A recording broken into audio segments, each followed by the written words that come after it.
according nezvekutaurwa neNyamakanga panapa ari kuti iye demonstration yemusi wa31 yakafeila because vanhu vari muZimbabwe vari kuwirirana neutongi hwapresident Emmerson Dambudzo Mnangagwa ende vanhu vemuZimbabwe vari kuwirirana nebill number 3. Saka inini ndabva ndangoti ndibva ndangobvunzo vaNyamakanga kuti vaNyamakanga pane zvese zvamataura izvi, mubvunzo wangu ndewekuti since vanhu vachiwirirana nebill number 3, vanhu vachiwirirana neutongi hwapresident Emmerson Dambudzo Mnangagwa, kana muchiti mimi demonstration yemusi wa31 yakafeila because vanhu vemuZimbabwe vari kuwirirana neutongi huri muZimbabwe, mubvunzo wangu ndewekuti why mapurisa akamuka akazara munyika yeZimbabwe, akadirwa munyika yeZimbabwe achipatrola? Why masoja akamuka akazara munyika yeZimbabwe achitenderera?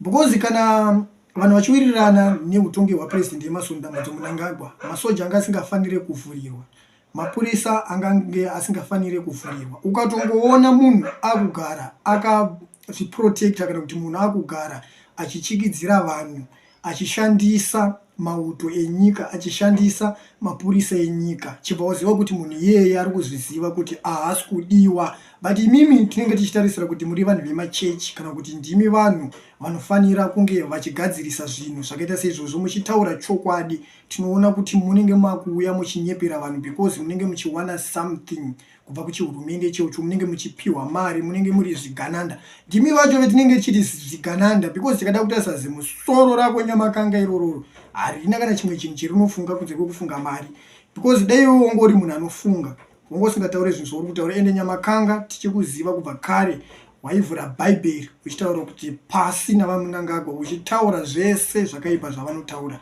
But nekuti iwewe wakazodaidzwa naTaura ikandishaya akakutengera chicken in, akakukwidza mubhazi ukaswera uchitenderedzwa mubhazi mahara, takazoona wakubuda uchidedzera kuti pamberi neZANU-PF. Nyamakanga wakatengwa ne2 pisa yechicken in nekwidzwa bhazi remahara, ndozvinhu zvawakatengwa nazvo izvo. Saka zvepolitics chimbomira kuti nyepera because iwewe wagara udhure. Kutengwa kwako kwawakaita haunambotengwa kana nechinhu chinodhura chinoshamisira. Vamwe vari kutoshamisira because vakatengwa nemotikari, vari kupiwa maGD6, vamwe vari kupiwa mota, but iwewe wakatengwa ne2 pisa yechicken in nekukwidzwa bhazi remahara, wabva wapiwa kaminara water kemakulayo kekudzikisira because haurowe mabhiyazi kewe uri munhu wechechi, uri bishop. Ndozvinhu zvawakatengwa nazvo. But tiri kuona kuti uda kunditry, uda kupusisa macitizens enyika yeZimbabwe pasina yeNyamakanga iyi. Ende dzimwe nyaya dzauri kutaura panapa futi uri kuti vanhu vari musocial media vari kunyepera hurumende yavapresident Emmerson Dambudzo Mnangagwa, vari kungoshora hurumende yapresident Emmerson Dambudzo Mnangagwa musocial media.